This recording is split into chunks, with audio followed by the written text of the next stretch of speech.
రమేష్ గారు చెప్పినట్టు వారిని చూస్తేనేమో 65 ఏళ్ళు వారి వయస్సు, నిజంగా చూస్తేనేమో 25 ఏళ్ళ లెక్క కనబడతాడు ఆయన బాలయ్య బాబు గారు.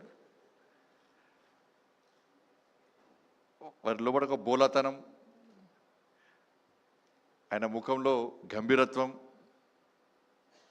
నచ్చిందే చేసే గుణం, నచ్చకుంటే రుద్రతాండవం. అప్పుడు చూస్తున్నా వాళ్ళు అబ్జర్వ్ చేస్తున్నట్టు వారి యాటిట్యూడ్ వారు చూస్తుంటే నిజంగా నిర్మోహమాటంగా ఏదైనా ముక్కుసూటిగా చెప్పేటువంటి వ్యక్తి బాలకృష్ణ గారు. చాలా సంతోషం. వారికి వరల్డ్ బుక్ ఆఫ్ రికార్డ్స్లో యూకే సంబంధించి 50 సంవత్సరాలు నిర్విఘ్నంగా నిరంతరంగా సినీ చరిత్రలో 50 సంవత్సరాలు పూర్తి చేసుకున్న సందర్భంలో వారిని గుర్తించి వారికి అవార్డు ఇవ్వడం చాలా సంతోషం. ఇది తెలుగు ప్రజల యొక్క గర్వకారణంగానే భావిస్తాను.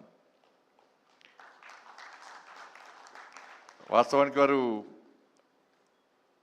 డాక్టర్ కావాల్సి ఉండే, కానీ యాక్టర్ అయ్యారు. వాళ్ళ నాన్నగారి కోరిక డాక్టర్ అని తెలుసు నాకు. అంటే కుటుంబ వారసత్వాన్ని ముందుకు తీసుకుపోవాలన్న ఆలోచనతో ఓ రావడం. ఆ రోజు తాతమ్మ కళ నుంచి మంగమ్మ గారి మనవడి వరకు, సమరసింహారెడ్డి నుంచి డాకు మహారాజ్ వరకు, నెక్స్ట్ అఖండ 2 కూడా వచ్చిందని చెప్పారు. చాలా సంతోషం. అప్పటి నుంచి ఇప్పటి వరకు కూడా వారు సక్సెస్ అవుతూ అనేక మంది తెలుగు ప్రేక్షకుల అభిమానాలు పొందుతూ అనేక మంది ప్రేక్షకులను అనేక మంది అభిమానులను తయారు చేసుకున్నటువంటి ఒక మంచి మహానటుడు బాలకృష్ణ గారు. నేను మధ్యలో కొంతమంది స్టూడెంట్స్ నాకు వచ్చారు. అసలు చిన్న సమస్య మీద నాకు వచ్చినప్పుడు వాళ్ళు తొందర పడుతున్నారు. చాలామంది నాతో ఫోటో దిగాలని ఆడుతుంది వాళ్ళకు. కొంతమంది ఏమో తొందర వెళ్దాం అంటున్నారు. దాదాపు ఒక 100 మంది వచ్చారు చిన్న ఇష్యూ మీద.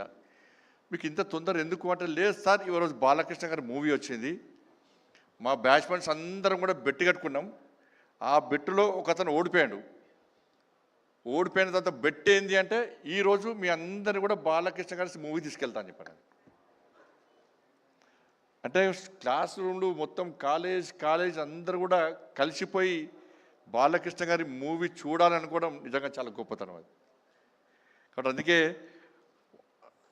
అప్పుడే అన్నట్టు, అది తాతమ్మ కళ మూవీ మొదటి సినిమా రోజే దానిలో హీరోయిన్గా నడిచిన భానుమతి గారు అన్నారట, నిజంగా బాలకృష్ణ గారు భవిష్యత్తులో మంచి నటుడవుతాడు, చాలా సక్సెస్ అవుతుందని చెప్పి వారు ఏ ముహూర్తాలు అన్నారో అది ఈరోజు నిజమై ఈరోజు అందరి యొక్క మన్నలను పొందినటువంటి ఒక గొప్ప వ్యక్తి బాలకృష్ణ గారు.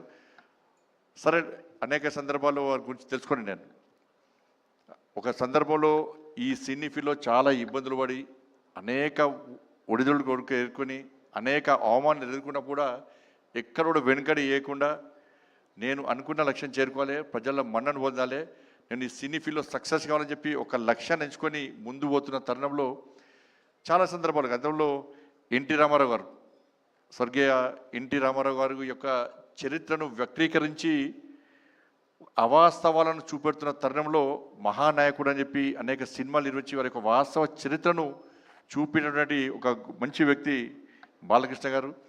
నిజంగా డాక్టర్ కాలేకున్నా కూడా వాళ్ళ బసవతారకం క్యాన్సర్ హాస్పిటల్, మొన్ననే FCRకి సంబంధించి ఇబ్బందులు ఉన్నప్పుడు ఆ డిపార్ట్మెంట్ నాదే కాబట్టి నేను అమిత్ షా వారి దగ్గరికి పోయి, సార్ ఇది బసవతారకం, భరత్ గారికి అని ఉన్నారు మా సహచార పార్లమెంట్ సభ్యులు, ఈ బసవతారకం ఆ క్యాన్సర్ హాస్పిటల్ చాలామందికి సేవ చేస్తున్నారు సార్, చాలామందిని జీవితాలను కాపాడుతున్నారు, ఈ FCRకి సంబంధించిన ప్రాబ్లం వచ్చింది సార్, దీన్ని మనం తప్పకుండా చేయాల్సిన అవసరం ఉందని చెప్పిన తర్వాత వారు వెంటనే బాలకృష్ణ గారి కదా తప్పకుండా చేసాయి, నాకు కూడా బసవతారకం క్యాన్సర్ హాస్పిటల్ నాకు కూడా ఐడియా ఉంది, చాలామందికి సేవ చేస్తున్నారు, చాలామంది ప్రాణాలు కాపాడుతున్నారు, ఇప్పుడు క్యాన్సర్ వల్ల చాలామంది ఇబ్బంది పడుతున్న తరుణంలో వాళ్ళు చేస్తున్న సేవను గుర్తించి ఆ FCRని తిరిగి ఓపెన్ చేయాలని చెప్పి వారి ఆదేశం ఇచ్చిన తర్వాత వెంటనే కూడా నా డిపార్ట్మెంట్ కాబట్టి అమిత్ షా గారి యొక్క ఆదేశాల వరకు చేయడం జరిగింది. వాళ్ళ బసవతారకం హాస్పిటల్లో ఒక క్యాన్సర్ పేషెంట్ అడ్మిట్ అయిందంటే ఒక భరోసా, ఒక ధైర్యం, ఒక విశ్వాసం వాళ్ళందరూ కూడా. అటువంటి ఒక మంచి హాస్పిటల్ ద్వారా ఇవాళ సేవ చేసే ప్రయత్నం చేస్తున్నారు. ఇప్పుడే తెలిసి నాకు ఆంధ్రప్రదేశ్లో కూడా తిరిగి బసవతారకం క్యాన్సర్ హాస్పిటల్ కూడా ప్రారంభిస్తుండడం నిజంగా చాలా సంతోషం. మరి ఇటువంటి పరిస్థితుల్లో ఇలా బాలకృష్ణ గారు ఒక మంచి ఈ అవార్డుని తీసుకోవడం ఇది తెలుగు ప్రజల యొక్క గర్వకారణం.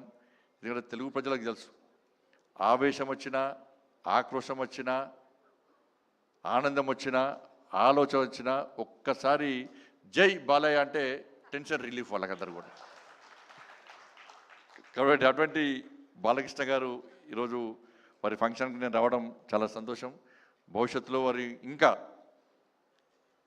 65 ఇయర్సే, ఇంకా 35 ఇయర్స్ బాకీ ఉంది. ఇంకా ఈ 35 ఇయర్స్ కూడా మీరు ఇదే ఆలోచనతో, ఇదే మంచి ఆలోచనతో, ఇదే జోష్తో, ఇదే హోస్తో తప్పకుండా ఇంకా ఈ సినీ ఫీల్డ్లో సక్సెస్ కావాలని చెప్పి ఆ ధైర్యాన్ని, ఆ శక్తిని, ఆ ఆయుష్ను, ఆ ఆలోచనను ఆ తల్లి అమ్మవారు మీకు అందించాలని చెప్పి అమ్మవారిని వేడుకుంటూ ఇక్కడ ఇద్దరు